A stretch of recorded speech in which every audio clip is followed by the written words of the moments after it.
Albanië hoeven we net elke dag een container bij de dik te zetten. En ik net elke week. We hoeven het eigenlijk nooit te doen, want in Albanië heb ik geen eigen containers. Oh joh, ken dat ek? Nou, hier dat jaren weten. We moeten dus afval in Nederland net alleen nog voor de doorzetten, maar voor het milieu is het echt nog wichtig om te skiën. Maar dit is volle wetter.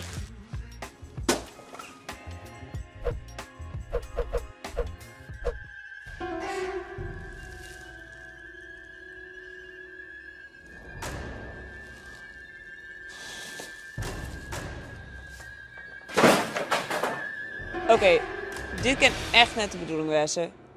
Laat ik me nou van maar gewoon weer skieren en voortbrengen. Maar hoe dacht je om dat bouwen? Waarom heb je hem eigenlijk in containers?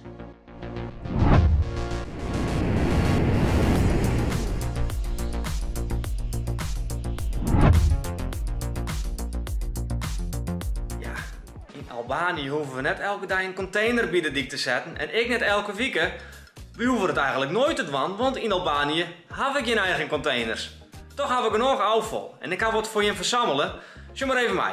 Een appel, een plastic fles, een leeg bakje, nog een pak molken, een lege batterij en nog een lampenpit. Ja, de grote vraag is vanzelfs, als we geen container hebben, hoe wordt het afval nou verwerken? Een plastic tas. Ja, haast al het afval wordt in een plastic tas gestopt. Alles gaat weer in één plastic tasje. En ik zie, ik kreeg alles nog te skieren. Een stuk groente in de groene container. In de tas. Een plastic flesje in de grijze container. Rigby.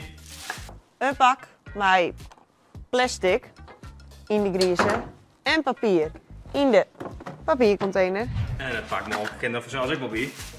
Glas, dat gaat natuurlijk in de glasbak. Bruin bij bruin, green bij green. En deze witte, die gaat in het witte gat. En deze batterijen, die hebben hier ik nog een speciaal inleverpunt.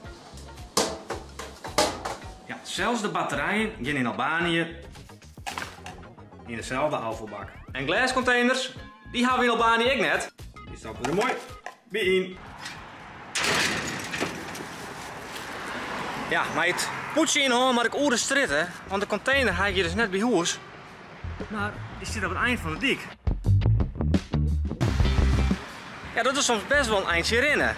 Een protte meisje nemen dan zijn afvalpoetsje ik mij als ze naar het werk te gaan of even te winkelen en dan combineren ze het. Want om nou zelfstandig elke keer zijn eind te rennen om je afval te dumpen, ja, daar word je niet vrolijk van. Maar het gebeurt wel eens, dan zijn al die containers hartstikke vol en dan word je één grote afvalbult. En wist wat dan het triest is? Mensen gaan op ziek naar zulke soort blikjes. Dat leveren ze dan in en dan kun je er een paar centen van krijgen. Maar net hele volle, hè? En smarrig werk is het jaar om in zulke containers op ziek te gaan. Bah. Ja, is dit nou een goed systeem of net? Ik had denk ik toch lauwer de containers in Nederland. Want de protte Albanezen nemen net de moeite om maar hun afvalpoetsje naar de container erin. Zie maar.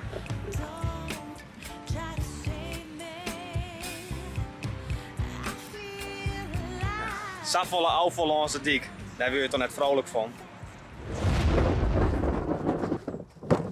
Ja, ik vind het afvalsysteem in Friesland toch echt beter. Wij skiën het afval en het wordt netjes verwerken. Zoek maar eens naar de pleinpraat van Gijs hoe de afval en omring. Ik zet de link wel even in de beschrijving. Skiën sto die nou van? Drop het in de comments.